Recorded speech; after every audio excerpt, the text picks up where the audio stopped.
As histórias mais pesadas que a DC Comics já fez, o abuso do Dr. Luz. Cenas nojentas podem ser muito interessantes se você está escrevendo uma história de horror. É quase obrigatório e às vezes é o único jeito que algumas coisas têm como acontecer. Mas existem alguns crimes que fazem qualquer trama ficar extremamente pesada e brutal, como rolou lá na Crise de Identidade, que deixou muitos fãs completamente em choque e com ódio do personagem antagonista dessa história. Crise de Identidade era uma história de mistério de assassinato e muito maneiro de se ler, mas quando foi revelado que o Dr. Luz havia abusado brutalmente de sua Idibine antes de sua morte, que foi o que gerou a crise, todo o cenário mudou, fazendo até a Liga da Justiça apagar a memória do próprio criminoso e do Batman também, deixando apenas o ódio profundo. E não é apenas esse fato do Dr. Luz que foi pesado, mas sim o fato de que essa história tocou em um tema tão sensível e deixou o quadrinho tão tenso e pesado que foi chocante para todo mundo que leu. Isso, combinado com a Soul Idibine sendo brutalmente assassinada no início da HQ,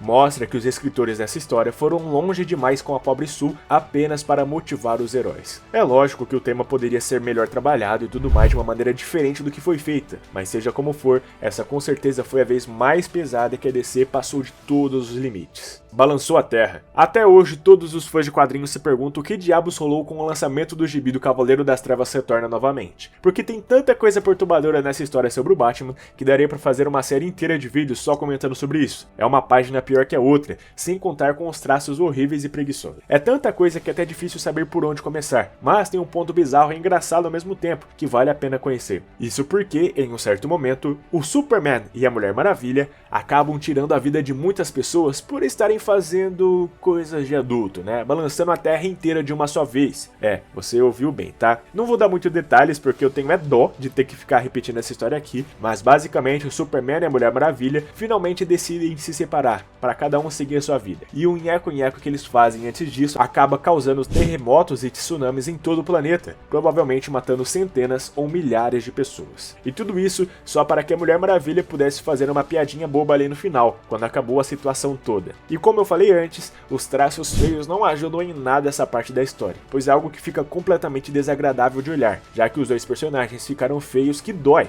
com proporções corporais completamente fora da realidade. É um erro atrás do outro. De todos os gibis da DC e de todos os acontecimentos que falamos aqui, esse é o único que talvez o mundo fosse um lugar melhor se não tivesse acontecido. Mas a ganância falou mais alto e a editora achou que conseguiria mais um bom lucro após o sucesso da saga Cavaleiro das Trevas Retorna. Adeus Jason. O caso da morte do Robin do Jason Todd é um dos mais famosos da DC Comics, mas nesse caso específico a editora não é a única culpada pela tragédia. Os fãs claramente desprezaram a versão pós-crise que surgiu do Jason Todd, então quando Morte na Família foi começando a aparecer nos quadrinhos, a DC chegou a fazer uma enquete para saber como os fãs queriam que fosse o destino do Robin. A resposta foi um belo desejo de morte do menino prodígio. E então a DC começou a fazer exatamente isso, só que deixaram que o fim da vida do Jason tirasse o foco de todo o resto da trama. A maior prova disso é que, por exemplo, ninguém nem se lembra que nessa mesma edição, o Coringa ganhou um cargo dentro do governo iraniano. Os fãs não têm culpa de não lembrarem disso, já que foi bem mais divertido ver o palhaço do crime com um pé de cabra na mão. O mais doido que fez essa cena da história ser tão marcante assim é que tudo foi mostrado em muitos detalhes, com cada movimento tendo ali seu desenho próprio. O mais normal seria apenas poucas imagens, como um acontecimento rápido. E justamente por ocupar tanto espaço nas páginas, é um momento difícil de se esquecer. Antes da morte do Jason Todd, a DC era bem mais leve, menos sombria. Mas após essa primeira morte brutal nas páginas das HQs, a editora mostrou sua verdadeira face da escuridão e trouxe bem mais carnificina para as páginas. Resta a cada um decidir se acha isso algo bom ou ruim. O Plástica no Coringa. Mesmo com muita gente desgostando da saga inteira dos 952, é inegável que a trama do Batman e da Detective Comics foram os grandes pontos altos da editora nesse período. Só que, junto a isso, não temos como deixar de admitir que os autores pareciam aumentar ali o tom da escuridão, sem nenhum motivo aparente. Era muito sombrio. O exemplo mais famoso disso, e que explica muito bem a situação toda da DC, começa lá na edição 1 da Detective Comics e dura por todo um arco conhecido como Morte da Família, onde o Coringa permite que o Batman o capture e o envie para Arkham, onde ele então entra em contato com o vilão mestre dos bonecos. Isso tudo para que ele pudesse ter seu rosto cortado fora, para ser utilizado como uma máscara de carne. Se você quer entender o real motivo dele fazer isso, pode esquecer, porque nem mesmo lendo todos os gibis do mundo do Cavaleiro das Trevas, as explicações vão ser o suficiente,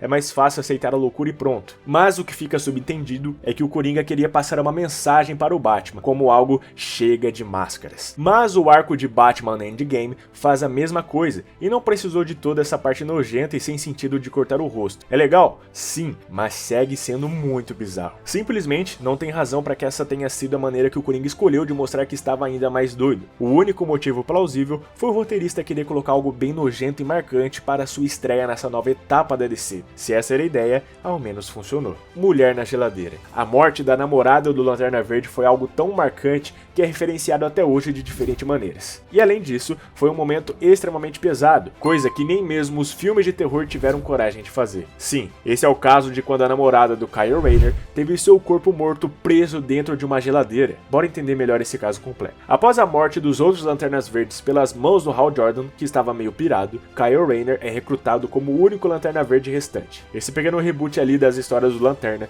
deixou os fãs extremamente bravos, de uma maneira que nem faz sentido quando a gente para pra ver hoje em dia. E a série foi ainda mais criativa quando o vilão Major Força assassinou brutalmente a namorada de Kyle e enfiou seu corpo na geladeira de seu apartamento. Isso tudo para tentar dar ao rapaz uma nova motivação para seguir sendo o herói da história. Sim, isso foi insano demais. Depois desse acontecimento, muita gente passou a usar o termo de mulher na geladeira para quando algum interesse romântico do herói morre para ele continuar a história. O mesmo também já aconteceu no sentido oposto, por exemplo, quando o Steve Trevor se sacrificou para ajudar a Mulher Maravilha no combate. Mas ao menos, a morte do Steve fez algum sentido, diferente do fim da Alex, a namorada do Lanterna do Kyle. O Wally vacilou. A história de Heróis em Crise, que conta a trama de um assassinato brutal dentro de um santuário para heróis, deixou muitos fãs chateados, pois acharam que toda a história foi meio fraquinha. Mas, para não enrolar muito, o que importa é que o assassino desse caso era o Wally West, mais conhecido como Flash. Só que deixa eu te explicar o que rolou de fato. Ele usou as máquinas de terapia que tinham lá no santuário para incriminar a Arlequina e o Gladiador Dourado pelos assassinatos que rolaram, incluindo o dele mesmo. Sim,